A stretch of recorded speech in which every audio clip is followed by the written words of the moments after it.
The Pixii M-mount rangefinder camera is one of my favorite cameras to use. Here's a look at its new Auto ISO feature. Setting up Auto ISO on the Pixii is pretty straightforward. You just choose it from the menu, choose the highest ISO you can stand to use, and the slowest shutter speed you think you can handhold.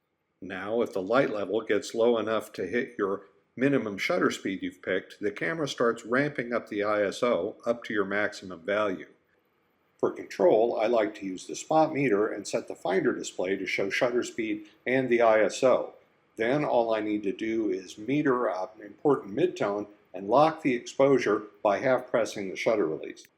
If the light's too dim for a good exposure even at your maximum ISO, you'll see a flashing red warning arrow in the finder. That tells you to open the aperture or just bring in more light.